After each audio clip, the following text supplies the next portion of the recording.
Good morning, India.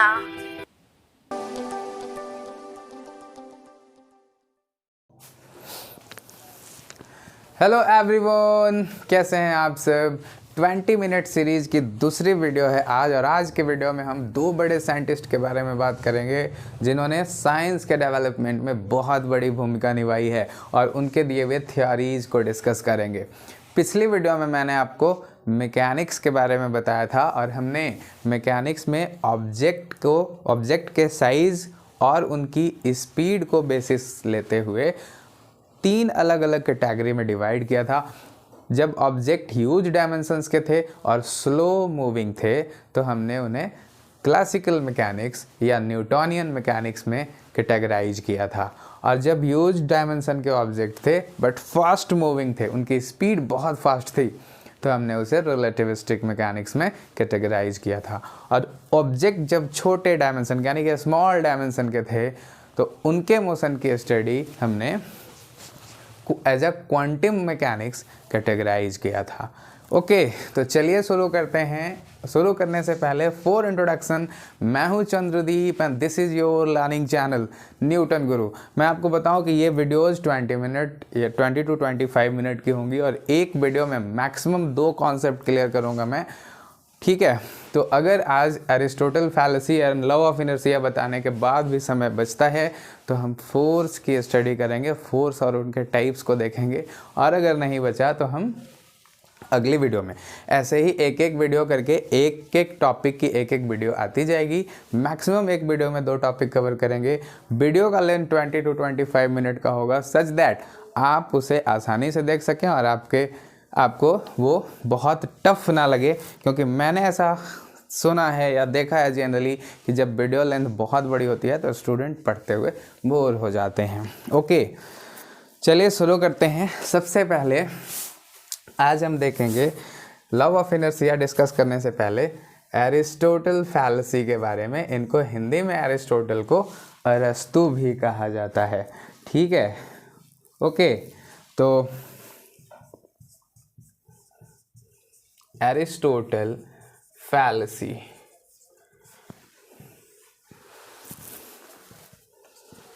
Fallacy क्यों जोड़ा गया इसमें, इसकी बात आगे करेंगे। सबसे पहले इन्होंने क्या किया था, इन्होंने एक काम किया था बहुत अच्छा सा, और मैं उसको यहाँ पे थोड़ा सा एक्सपेरिमेंटेशन टाइप से करके दिखाऊंगा, ठीक है। इन्होंने एक स्टेटमेंट दिया था बहुत अच्छा सा, और उस स्टेटमेंट को लोगों ने बहुत दिनों तक कंसिडर किया था। उन्होंने क्या किया, ऐसे वो बॉल का एग्जांपल दिए हुए थे रिसर्च पेपर में, पर मैंने आपको ऐसे एक यहाँ पे एक्सपेरिमेंटेशन जैसा बनाने की कोशिश की। उन्होंने क्या किया कि मान लो ये टेबल है और इस पर एक ऑब्जेक्ट रखा हुआ है, और एरिस्टोटल ने उसको ऐसे पुश किया, और जब ये पुश किया, जैसे ही इसको पुश किया तो ये चलना शुरू कर देता है। फिर वो फोर्स को रिमूव करते हैं तो ये भी चलना रुक जाता है, मतलब इसका मोशन 0 हो जाता है। फिर वो फोर्स लगाते हैं तो फिर चलना शुरू करता है, फिर रिमूव करते हैं तो फिर रुक जाता है, फिर फोर्स लगाते हैं फिर चलना शुरू कर लेता है। इनके दिमाग में आता है, अरे यार ये तो अच्छी बात है, फोर्स लगा रहा हूँ तो चल रहा है, ठीक है। और उन्होंने फिर क्या किया, फिर फोर्स लगाया, फिर फोर्स लगाते रहे तो ये चलता रहा, और जैसे ही रिमूव किया ये फिर से रुक गया, ठीक है। ये सिंपल सा एक एग्जांपल मैं देने की कोशिश कर रहा हूँ। उन्होंने एक ऑब्जेक्ट पे फोर्स लगाया, फोर्स चलता रहा, ठीक है।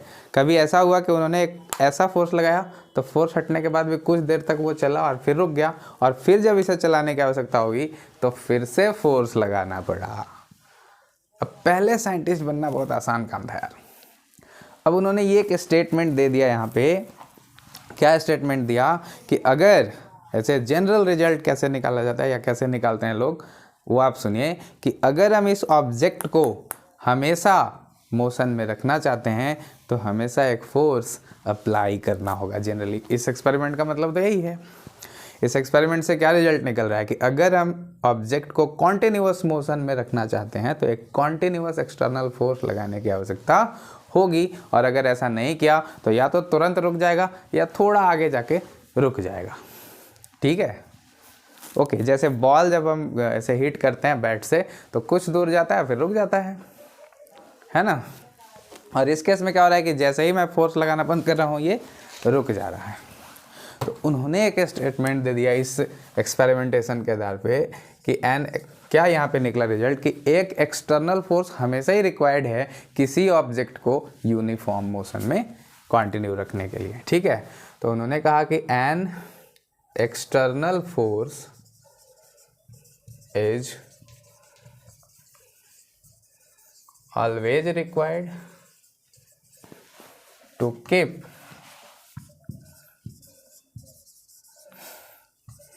an object in uniform motion। उन्होंने ऐसा कहा। क्या है ये, क्या स्टेटमेंट दिया उन्होंने?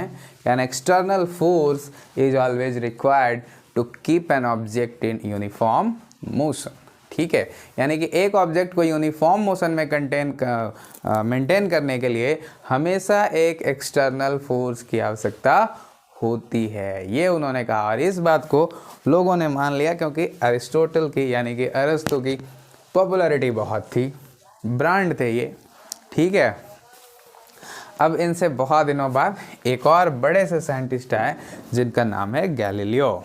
ठीक है, ये तो एरिस्टोटल का स्टेटमेंट था, अभी ये फेल होगा आगे जब गैलीलियो आएंगे और अपना रिसर्च अपना स्टेटमेंट वो आगे रखेंगे। ठीक है, तो गैलीलियो को कंसीडर करते हैं। इस एक्सपेरिमेंट को वेरीफाई करने के लिए गैलीलियो ने एक्सपेरिमेंट किया और गैलीलियो ने क्या किया, सरफेस बनाया जिसमें दो भाग थे। एक सरफेस बनाया जिसमें दो भाग थे, ऐसा मान लो ये पार्ट ए है और ये पार्ट बी है इसी सरफेस का, और कोशिश किया कि ये जो सरफेस है वो स्मूथ हो। स्मूथ मतलब होता है फ्रिक्शन लेस, नेग्लिजिबल फ्रिक्शन हो कम से कम।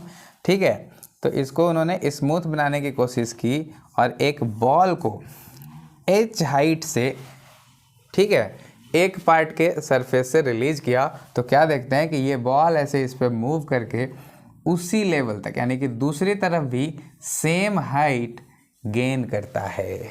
ठीक है, इन्होंने क्या किया, एक सरफेस बनाया जिसके दो भाग थे, दोनों इंक्लाइंड थे एक तरफ, और सरफेस स्मूथ था जनरली। ठीक है, और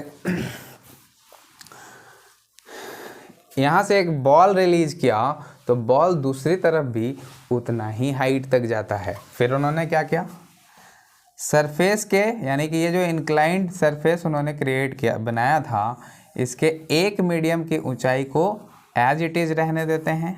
ठीक है, और दूसरे वाले का फ्लैटनेस इंक्रीज करते हैं। दूसरे वाले का फ्लैटनेस इंक्रीज करते हैं। मैं फ्लैटनेस इंक्रीज करना कहूँ या स्लोप डिक्रीज करना कहूँ, दोनों ही एक ही बात है। स्लोप डिक्रीज करना कहें या फ्लैटनेस इंक्रीज करना कहें, दोनों एक ही बात है। अब इस लेवल से जब बॉल को रिलीज करते हैं वो, तो ये सेम डिस्टेंस तक जाने के, सेम डिस्टेंस तक फिर से इधर जाता है, इधर भी ये h डिस्टेंस तक जाता है और इधर h डिस्टेंस से रिलीज किया गया था। इसका मतलब क्या हुआ कि इस बॉल ने सेम ऊंचाई तय करने के लिए ज़्यादा डिस्टेंस चला इस केस में, क्योंकि हम फ्लैटनेस बढ़ाएंगे, फ्लैटनेस घटाएंगे। ठीक है, या सॉरी फ्लैटनेस जब बढ़ाएंगे या स्लोप घटाएंगे तो ये जैसे ऐसे शुरू में ऐसे था, अब ऐसे कर देंगे, तो सेम ऊंचाई तक जाने के लिए ज़्यादा दूर चलना पड़ेगा। यानी कि इन दोनों एक्सपेरिमेंट से उन्होंने क्या देखा कि in two cases height matters, distance doesn't matter.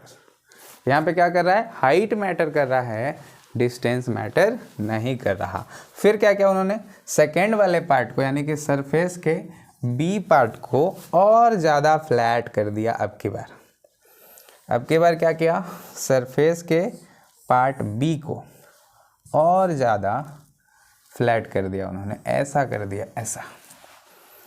ठीक है, ऐसा कर दिया। और क्या देखते हैं कि जब इस हाइट से बॉल को फिर से रिलीज किया गया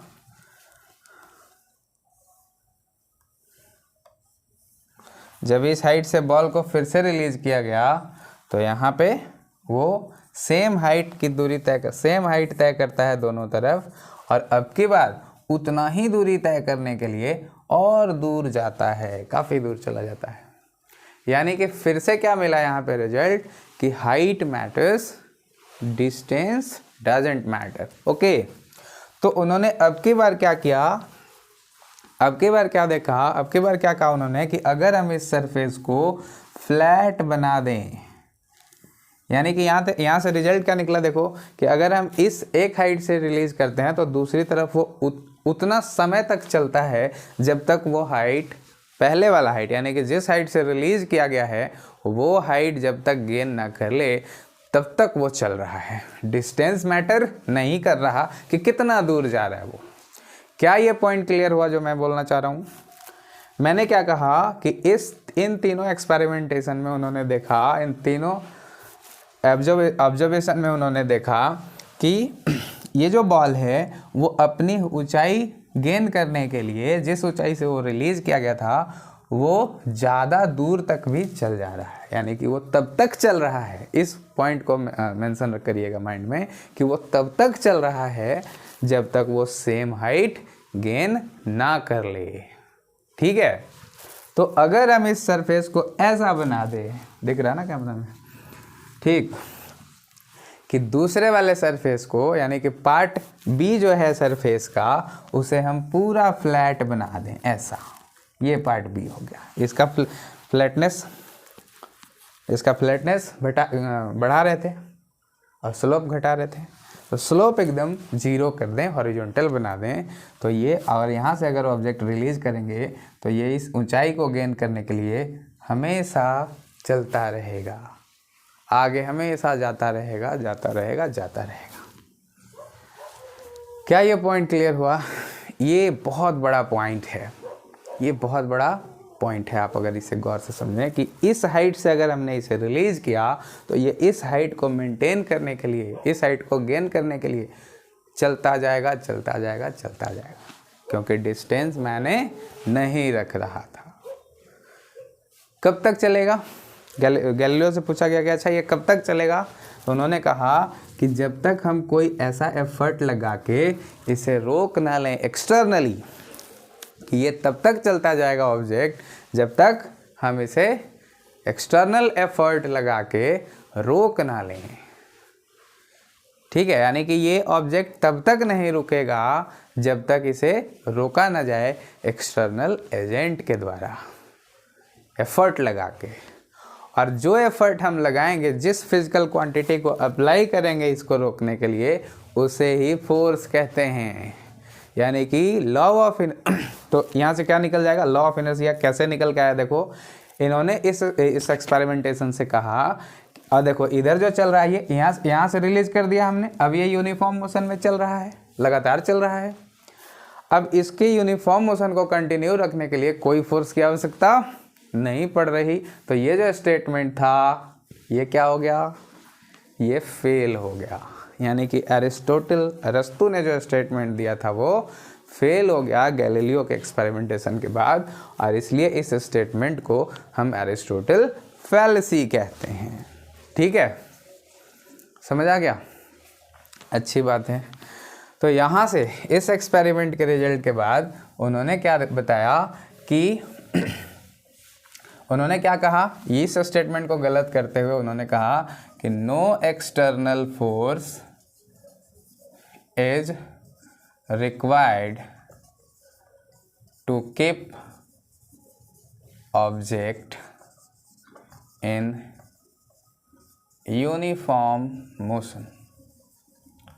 और ठीक है, उन्होंने कहा कि यूनिफॉर्म मोशन में रखने के लिए ऑब्जेक्ट को किसी भी फोर्स की आवश्यकता नहीं होती जनरली। ठीक है, ये उन्होंने कहा, तो ये वाला गलत हो गया, प्रूफ करके दिखा दिया यहाँ पे। और उन्होंने कहा, एक और बात कहा जिसे हम लॉ ऑफ इनर्शिया कहते हैं। उन्होंने कहा कि जो ऑब्जेक्ट है वो हमेशा अपने स्टेट को कंटिन्यू करता है जब तक उस पर कोई एक्सटर्नल फोर्स ना लगे। यानी कि एक ऑब्जेक्ट अगर चल रहा है तो वो हमेशा चलना चाहता है जब तक उस पर कोई फोर्स ना लगे। और अगर वो रुका हुआ है तो वो हमेशा रुका हुआ रहना चाहता है जब तक उस पर कोई फोर्स ना लगे। और अगर वो किसी फिक्स डायरेक्शन में चल रहा है तो वो अपना डायरेक्शन भी नहीं बदलता जब तक कोई एक्सटर्नल एफर्ट ना लगे। इसे ही हम लॉ ऑफ इनर्शिया कहते हैं, जड़त्व का नियम कहते हैं। ठीक है, तो ये बात हुई। इस स्टेटमेंट से इसको गलत साबित किया और फिर नया स्टेटमेंट दिया, और जो नया स्टेटमेंट दिया हम उसे ही लॉ ऑफ इनर्शिया कहते हैं। मैं यहाँ पे लिखता हूँ। इसको मिटाने के बाद आप जब पढ़ाई करें तो ऐसे ही नोट्स बनाते चलें अपने साथ, ठीक है। क्या ये क्लियर हुआ?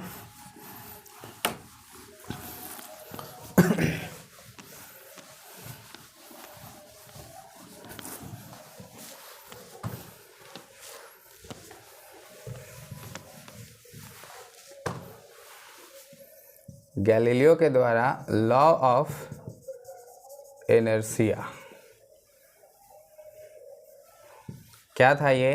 इन्होंने कहा कि an object continues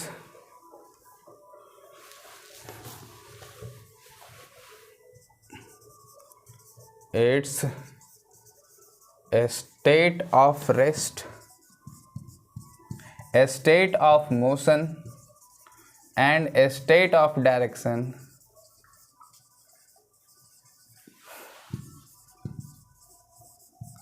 until or unless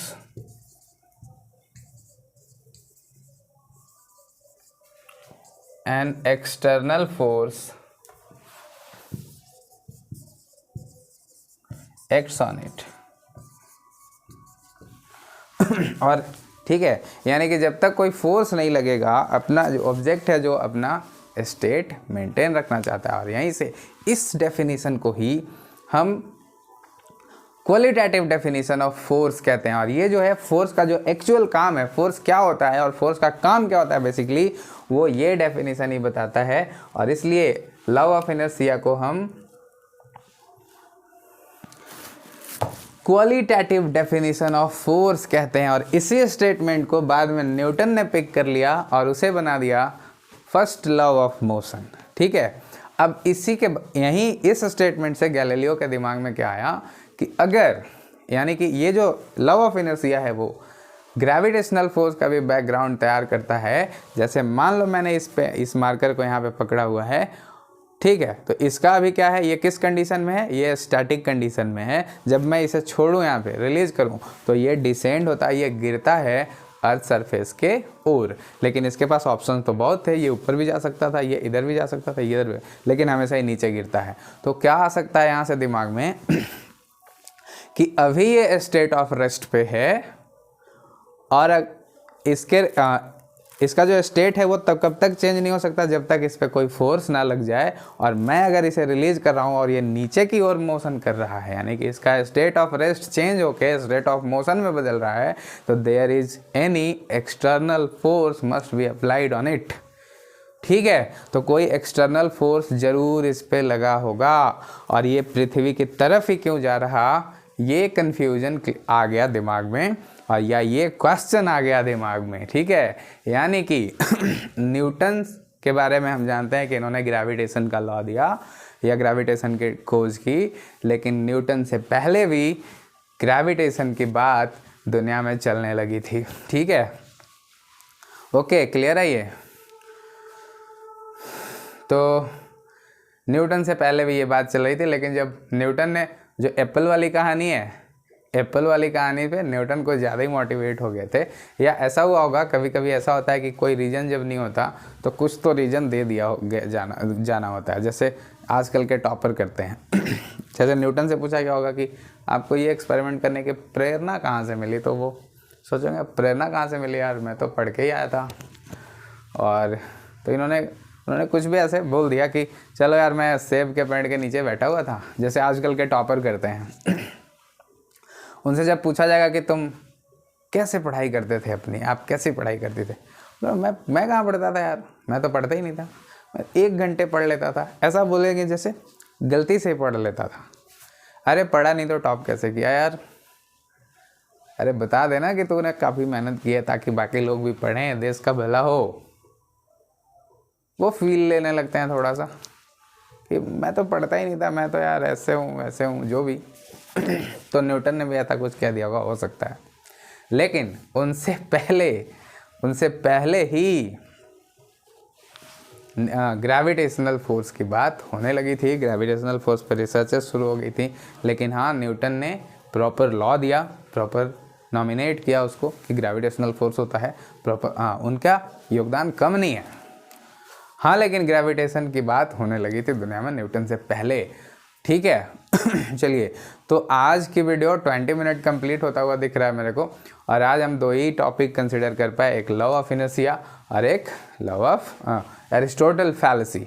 आज की वीडियो को ख़त्म करते हैं। चैनल को सब्सक्राइब कर लें और बने रहें। फॉर्मूला क्या है अपना कि 20 minute with Newton Guru daily, clear your concept from basic. Okay, तो आज की क्लास को ख़त्म करते हैं। मिलते हैं अगली क्लास में टाइप्स ऑफ फोर्स के बाद, और फिर उससे अगली क्लास में इक्विलिब्रियम पढ़ेंगे, एफबीडी बनाएंगे, न्यूटन सेकंड लॉ आएगा, इम्पल्स मोमेंटम थ्योरम आएगा, रॉकेट प्रोपल्सन आएगा। सब कुछ एक एक वीडियो में मैं आपको प्रोवाइड करूँगा। ज़रूरत है कि आप कंसिस्टेंसी बना के पढ़ाई करें और चैनल के साथ जुड़े रहें। तो एक बार मैं फिर से बोलता हूँ कि चैनल को सब्सक्राइब कर लीजिए सच दैट आपको नोटिफिकेशन आसानी से मिल जाए। ख़त्म करते हैं वीडियो को। That's all.